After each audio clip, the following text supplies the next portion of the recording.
ধারালো অস্ত্র দিয়ে গলার কাছে কাটার অভিযোগ, ঘটনায় সোনারপুর থানায় অভিযোগ দায়ের। এই ঘটনায় একজনকে আটক করেছে পুলিশ। সোনারপুর 2 নম্বর গ্রাম পঞ্চায়েত এলাকার পূর্ব শীতলার বাসিন্দা দেবাশিস বিশ্বাস 2009 সাল থেকে প্রাইমারিতে যোগ্যদের চাকরির দাবিতে আন্দোলন করছেন। 2009 সাউথ 24 পরগনা বঞ্চিত চাকরি প্রার্থীদের কনভেনার। রাত্রি 10টা নাগাদ বাড়ির সামনে রাস্তায় গুগল মিটে অন্যান্য আন্দোলনকারীদের সাথে মিটিং করছিলেন। সেই সময় এই হামলা কোনো রকমের নিজেকে রক্ষা করেন তিনি। খবর পেয়ে ঘটনাস্থলে আসে সোনারপুর থানার পুলিশ। দেখুন, কালকে আমরা আমি বাড়ির বাইরে দাঁড়িয়েছিলাম।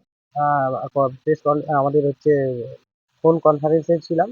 আর যেহেতু আমাদের মামলা আছে 10 তারিখে, সেটা কটা কি 10:30 থেকে 11টার মধ্যে। এই মুহূর্তে আমি যখন কথা বলছি, পিছন থেকে হঠাৎ করে অ্যাটাক করে এবং প্রথমে এসে একটা মেরে দেয়। আমি ঠেকানোর চেষ্টা করি, তারপরে দ্বিতীয়বার যখন মারতে আসে আমি হাত দিয়ে ছিটকে ফেলে দিই।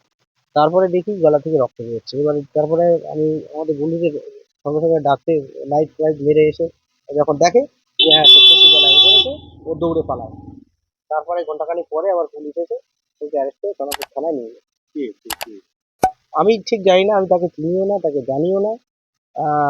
একজন আননোন পার্সন আমার চোখে, আমি তার সাথে কথাও হয় না তার সাথে জীবনে, হঠাৎ করে এরকম সিচুয়েশন তৈরি করে। কেন এরকম করলো বলে আপনি কি মনে হয়? দেখুন, আমরা দীর্ঘদিন থেকে আন্দোলন করছি কলকাতার রাজপথে। 2009 সাউথ 24 পরগনা প্রাইমারি।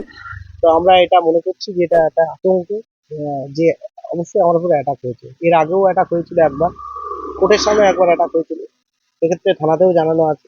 আজও আমরা কমপ্লেন দিতে যাচ্ছি। কেন মানে আপনার উপরে অ্যাটাক করা কেন? সেটা তো আমি বলতে পারছি না কেন করছে।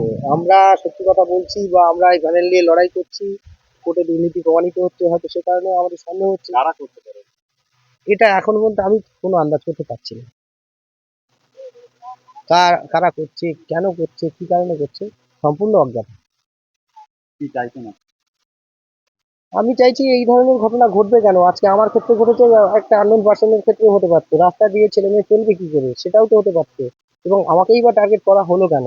এতগুলো মানুষ থাকতে আমাকেই টার্গেট করে গলায় ছুরি চালাতে আসছে, এটা তো একটা মারাত্মক বীভৎস ব্যাপার।